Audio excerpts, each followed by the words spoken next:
Thank you for taking time out of your busy schedule to view this presentation on refugee resettlement. We believe that the adoption of these core competencies into practice will improve the outcomes for children with behavioral health needs and their families.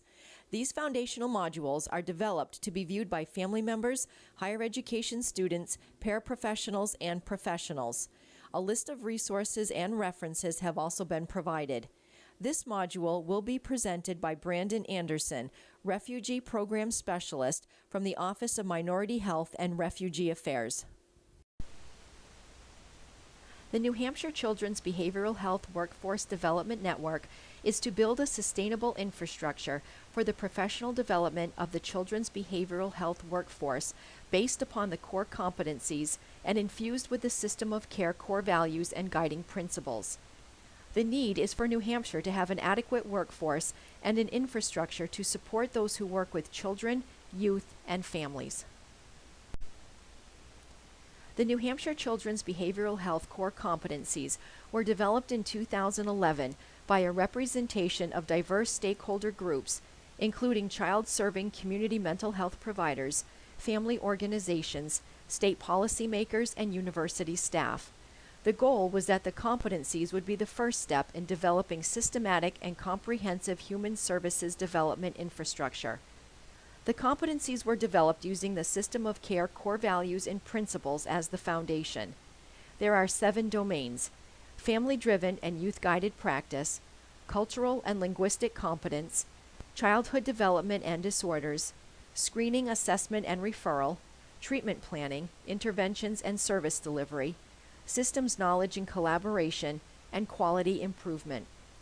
The competencies are organized for professional staff by levels of knowledge and skills in each domain. There are 3 levels: foundational, intermediary, and advanced. The levels are designed to identify the skill level of practitioners. They are fluid and not specifically tied to certain formal education and training or position titles. A copy of the report can be accessed, and a link is provided at the end of this presentation. This is one of a series of modules designed to support the development of core competencies in the children's behavioral health workforce. The intent of this presentation is to provide an overview of refugee resettlement, including an explanation of refugee-related traumatic response and culturally responsive mental health supports. Refugees flee their countries because of war or persecution due to their nationality, race, religion, political opinion, or membership in a group. They take with them only what they can carry, only what they have time to pack. Refugees will often spend years living in camp-like conditions before getting the opportunity to move to a third resettlement country such as the United States. Successful resettlement is achieved through partnership between the federal government and state governments, national voluntary agencies, and their local resettlement agency affiliates, ethnic community organizations, and other community partners. When refugees are forced to flee their countries of origin, the United Nations High Commission on Refugees seeks a durable solution. First, if conditions are safe, refugees may be supported in their return to their country of origin. If this is not possible, resettlement is sought in the first country of refuge or the host country. For this to happen, the host country must allow it. When these 2 options are not possible, third country resettlement may occur. The top 14 resettlement countries are listed above. In this table, the United States is third by ratio of resettled refugees to national population. All 50 states participate in the refugee program. This map illustrates the density of resettlement in each state. The darker purple indicates the states that resettle at the highest levels. New Hampshire's resettlement level is comparable to that of other small rural states. The President and Congress determine the number of refugees to be admitted into the United States each year. The U.S. Department of State distributes refugee cases on a monthly basis to 9 national voluntary agencies called FOLAGs. These voluntary agencies work with approximately 300 local affiliate agencies across the country to carry out local resettlement. In New Hampshire, the local resettlement agencies, Accentria Community Services, and the International Institute submit resettlement proposals to the U.S. Department of State every year. The State Refugee Coordinator opens a public comment period each August to give stakeholders an opportunity to comment on the proposed resettlement numbers and plans. The feedback is compiled and submitted to the State Department, who will receive but not necessarily honor the recommendations. The State Department makes all final decisions regarding resettlement in every state. For 2015, a Centria's projection is 240 individuals, and the International Institute's projection is 200 individuals. The Department of State approved these proposed numbers for 2015. New Hampshire has been receiving refugees since the 1980s. As for any individual, refugees are free to move about and migrate to other parts of the U.S.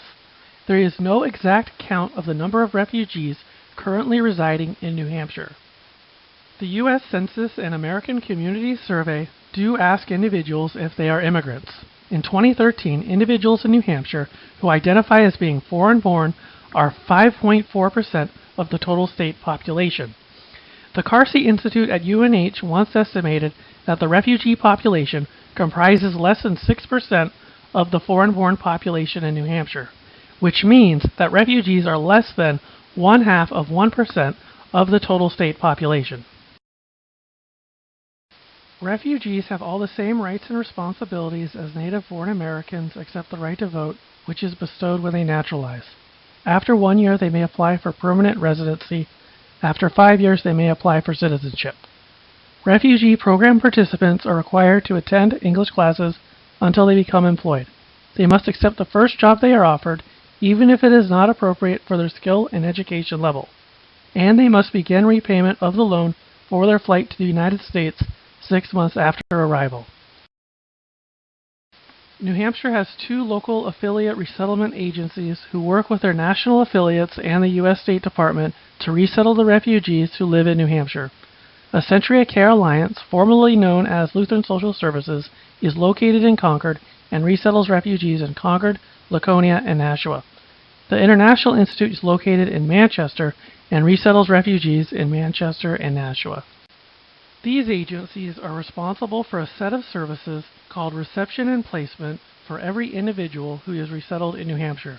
This includes setting up residences prior to a new family's arrival, meeting them at the airport, no matter the time of day or night, and orienting and supporting individuals to be able to function in what is to them a new land and often a new way of living. New Hampshire has a state refugee program housed in the Office of Minority Health and Refugee Affairs at the New Hampshire Department of Health and Human Services. The primary goal of the state refugee program is to assist refugees in achieving self-sufficiency and social adjustment as quickly as possible after arrival to the United States. The state refugee program is 100% federally funded by the U.S. Department of Health and Human Services, Administration for Children and Families, Office of Refugee Resettlement.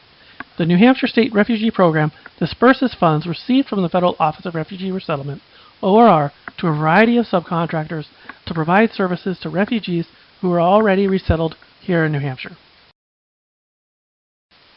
Services provided through the New Hampshire State Refugee Program address the case management, employment, educational, and health needs of refugees for up to 5 years after arrival. The Health Promotion Program supports health case management for all new refugee arrivals. The School Impact Program helps new arrival students integrate into the local school systems in Concord and Manchester. The Social Services Program provides services that lead to self-sufficiency, such as English for speakers of other languages and employment services for refugees residing in Concord, Laconia, Manchester, and Nashua. The Targeted Assistance Program helps refugees who have been here between 6 months and 5 years obtain vocational skills to increase employment outcomes. The Services for Older Refugees program helps refugees 60 years and older access mainstream and other senior services to reduce isolation and enhance overall health.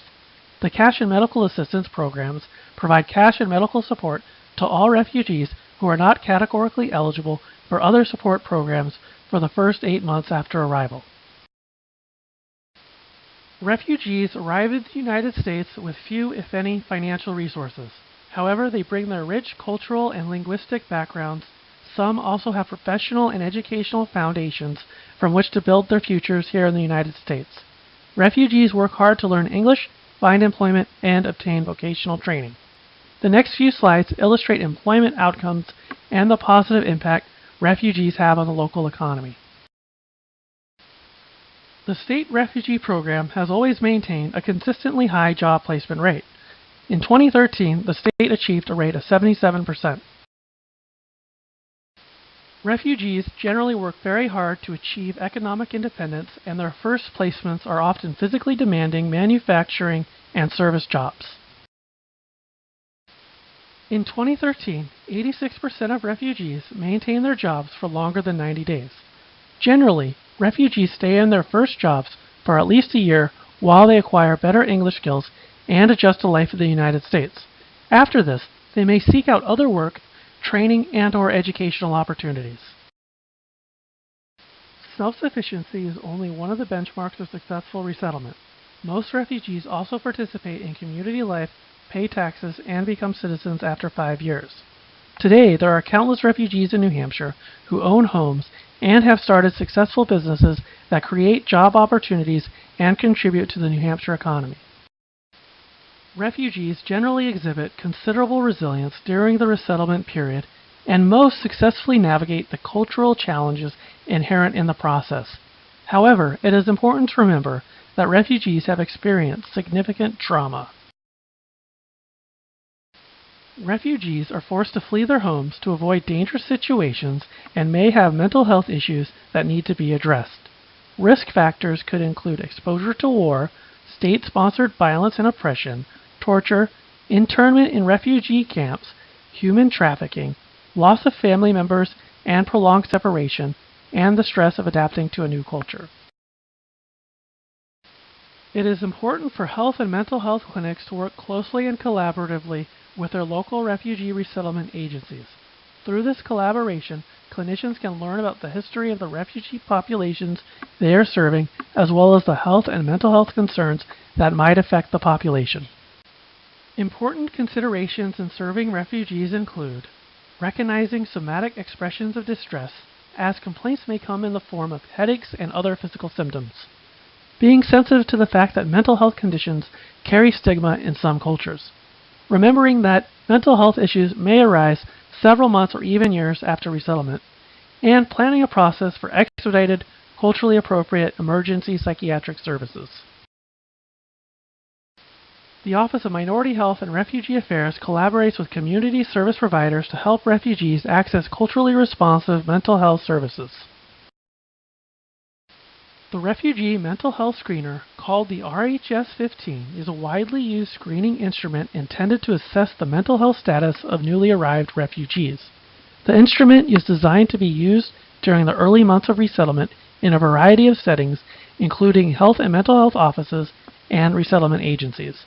Administering the screening in alternative settings may reduce the stigma refugee cultures often associate with mental health services.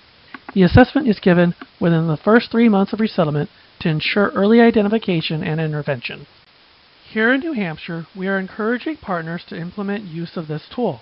The Family Health Center in Concord recently piloted the RHS-15. During the 3-month pilot, 40 refugees were screened, resulting in 14 positive scores and 9 accepted referrals to mental health services. The School Impact Project is funded through the Federal Office of Refugee Resettlement to increase academic achievement, social adjustment, and leadership development for refugee students who are within 3 years of arrival to the United States. In New Hampshire, Essentia Community Services and the International Institute of New Hampshire work in partnership with others to provide services to Concord and Manchester school-age children. Programming encompasses activities that address academic achievement, including preparation for college, psychosocial adjustment, two-way integration with mainstream student populations, parent education, and school cultural competency.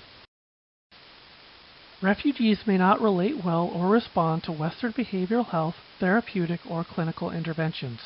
Alternative supports or interventions may prove helpful, such as yoga and other exercise, cultural adjustment groups, cultural and religious festivals, relationships with elders or advisors within their respective communities, relationships with American volunteers and mentors, opportunities for art, crafts, music, and dance, participation or membership in a church, temple, mosque, or other religious institution.